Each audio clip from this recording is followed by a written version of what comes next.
आजच्या भागामध्ये आज आपण बघणार आहोत सिंधू आणि विशाल हे दोघे बोलण्यासाठी इकडे आलेले असतात आणि आता सिंधूची ओढणी ही तिथं फसलेली असते आणि ती काढून देण्यासाठी विशाल मदत करत असतो. परंतु राघवला गैरसमज होतो आणि तो आता विशालला मारायला लागतो. तो म्हणत असतो की तुमचं लग्न नाही झालंय अजून. तो तिची ओढणी पकडतोय आणि आता विशालला देखील काय करावं कळत नसतं. सिंधू म्हणत असते की राघव सर तुमचा काहीतरी गैरसमज होतोय, असं काही नाहीये. तेवढ्यात तिथे मधू येते आणि मधू देखील राघवला समजावू लागते. सिंधू आता स्पष्टीकरण देत सांगते की माझी ओढणी इथं फक्त अटकली होती आणि त्यांनी मला काढून दिली, बाकी दुसरं काहीही नाही. आता मधू देखील आता बोलू लागते. राघवला म्हणत असते की तू आधी विचारायचं तर ना काय झालं ते, असं डायरेक्टली कुणाला मारायला धावतात का. त्यावरती राघव आता विशालची माफी मागतो. आता राघव आणि राणी हे दोघेही आता आतमध्ये गेलेले असतात. आता सिंधू ही विशालची माफी मागते की राघव सरांनी जे काही केलं त्यासाठी मला माफ करा. तेव्हा मात्र विशाल म्हणतो की तुम्ही कशाला माफी मागता त्याची, मी समजवू शकतो. खरं तर त्यांना तुमची खूप काळजी आहे आणि त्यामुळे त्यांनी असं केलं असेल कदाचित, आणि मला या गोष्टीचा राग अजिबात नाही आलाय. आता राघव आतमध्ये जाऊन सिंधू आणि विशाल मध्ये जे काही बोलणं चाललंय ते चोरून ऐकत असतो. आता सिंधू ही विशालला स्पष्टपणे सांगते की मला लग्न जर करायचं असेल तर मला सावीचा विचार हा करावाच लागेल. काही गोष्टी ह्या आता माझ्यावरती नाही तर सावीवरती डिपेंड असतील आणि तिचा जर होकार असला लग्नाला तरच मी लग्नासाठी तयार होईल. तेव्हा विशाल म्हणतो की काही हरकत नाहीये, मला देखील मान्य आहे. खरं तर लहान मुलांच्या मनावरती पटकन घडी बसते, त्यामुळे तुम्ही या गोष्टीचा विचार करताय या गोष्टीचा तर मला आनंदच आहे. आता इकडे दुसरीकडे विशालची आई आणि आता घरातले रुक्मिणी काकू आणि ते सर्वजण बसलेले असतात. त्यांचा लग्नाविषयीच विषय चालू असतो. आता त्यावरती विशालची आई म्हणते की आम्हाला सिंधू मुलगी पसंत आहे, आता तुम्ही तुमचा निर्णय सांगा. त्यावरती विशालच्या आईने हे देखील विचारलेलं असतं की तुम्हाला आमचा मुलगा आवडला का. त्यावरती रुक्मिणी काकूने सांगितलेलं असतं की हो, आम्हाला तुमचा मुलगा आवडला आहे, तो कर्तबगार देखील आहे आणि फार हुशार देखील आहे. तेवढ्यातच तिथे सिंधू, विशाल, राघव आणि मधू हे सगळे आलेले असतात आणि त्यावरती आता विशालची आई म्हणत असते की आपल्याला साखरपुड्याची तारीख ठरवायची का. त्यावरती सिंधू लगेच म्हणते की थांबा, मला त्याआधी काहीतरी तुमच्याशी बोलायचंय. त्यावरती सिंधू बोलू लागते की मला सावीचा विचार करावाच लागेल, मला तिची सहमती घेतल्याशिवाय हे लग्न करायचं नाहीये. त्यामुळे मला आधी ती सहमती मिळाली, तिच्या मनाजोगतं घेतलं मी तिच्या कलाने, तरच मला हे लग्न करायचं आहे. आता राघव आणि सिंधू एकमेकांकडे अधूनमधून तर बघतच असतात. दोघांच्या मनामध्ये देखील घालमेल होत असते. आता राघव लगेचच एक मेसेज टाईप करून पाठवतो की जाधव, मी तुम्हाला एका माणसाचा फोटो पाठवला आहे, त्यांच्या डिटेल्स काढा आणि लवकरात लवकर मला सांगा त्याच्या बॅकग्राऊंड बद्दल.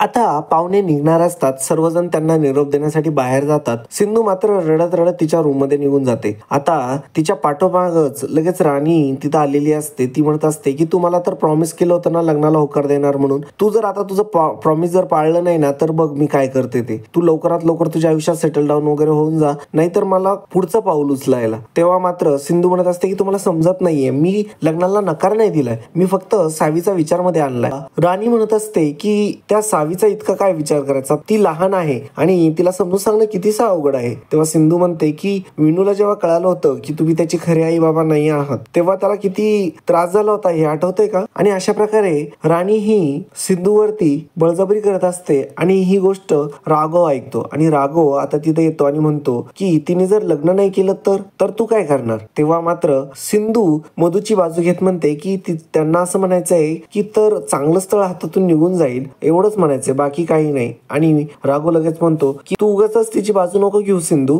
मला माहितीये ती तुझ्यावरती बळजबरी करते ना, तिला ब्लॅकमेल करते. तेव्हा मधू म्हणते की ही क्रिमिनल केस नाहीये, हा एक सेन्सिटिव्ह पॉइंट आहे आणि मी तिला फक्त तिच्या फायद्याच सांगत होते आणि तुम्ही याचा जास्त विचार नका करू. तेव्हा आता लगेचच मधू राघवला तिकडे घेऊन जाते आणि म्हणते परंतु राघव काय आता यायला तयार होत नाही, तू चल पुढे, मला जरा सिंधूशी बोलायचं आहे. तेव्हा राणी म्हणते की काय बोलायचंय. तेव्हा राघव म्हणतो की प्रत्येक गोष्ट तुला सांगितलीच पाहिजे का. तेव्हा राणी म्हणते की मी तुझी बायको आहे आणि मला या सगळ्या गोष्टी माहीतच असायला हव्या. परंतु राघव काय तिचं ऐकत नाही आणि तिला तिथून काढून देतो. आता राघव सिंधूला म्हणत असतो की मला तुझी काळजी आहे फार, तेव्हा मला काही गोष्टी समजतच नाहीये. तेव्हा सिंधू म्हणत असते की तुम्हाला काही डाऊट आहे का, तुम्हाला विशाल आवडला नाहीये का, तुम्हाला त्याच्याविषयी काही समजलंय का. तेव्हा राघव म्हणतो की मी त्याची कॉलर पकडली होती म्हणून तुला असं वाटतंय का. तेव्हा सिंधू विचारत असते की राघव तुम्हाला काही समजलंय का त्याच्याविषयी. तेव्हा राघव म्हणतो की हो समजलंय ना, मला चांगलंच समजलंय त्याच्याविषयी, त्याला नाव ठेवण्यासारखं दुसरं काहीही नाहीये. तेव्हा सिंधू म्हणते की म्हणजे तुम्हाला तो चांगला याचा त्रास होतोय का? तेव्हा राघव मनातल्या मनात म्हणत असतो की तू दुसऱ्याची होणार आहे याचा मला त्रास होतोय. आता राघवला विशाल बद्दल सगळीच माहिती समजलेली असते की त्याच्यावरती आजपर्यंत कोणताही गुन्हा दाखल झालेला नाही, साधा सिग्नल देखील त्यांनी तोडलेला नाही आणि जो बिझनेस आहे त्यांनी स्वकष्टाने स्वबळावरती उभा केलेला आहे. आणि दुसरी गोष्ट म्हणजे की सगळ्या गोष्टी तो स्वतः करत असतो आणि तो खूप प्रामाणिक देखील आहे. अशा सगळ्या गोष्टी आता त्याला त्याच्याबद्दल समजलेल्या असतात. सिंधू देखील राघवच्या चेहऱ्याकडे बघत असते आणि आता ते बोलत असताना आता सिंधूच्या कानामध्ये एक ओढणी अटकते आणि ती फसते आणि मग राघव ती ओढणी काढत असतो आणि ते काढत असताना सिंधूला सगळ्या जुन्या आठवणी आठवत असतात. आणि आता राघव हा सिंधूच्या कानातलं ते काढत असतो आणि राघवला देखील जुने क्षण आठवत असतात. सिंधूला देखील राघवला सोडल्याचं दुःख होत असतं. राणीने केलेलं ब्लॅकमेल आठवत असतं आणि हॉस्पिटल मधलं तिने कशा प्रकारे नस कापून घेईल अशा धमक्या दिलेल्या असतात. ह्या गोष्टी तिला आठवतात आणि मग त्याच्यामुळे सिंधू पुन्हा भानावरती येत असते आणि तेवढ्यातच सिंधूचा फोन वाजतो आणि सिंधूचा फोन वाजत असताना त्याच्यावरती नंबर येतो आणि तो बघून राघव म्हणतो की म्हणजे तुम्ही आता एकमेकांना नंबर देखील दिले. तेव्हा सिंधू म्हणते की आता मागितलं म्हटलं द्यावंच लागणार ना,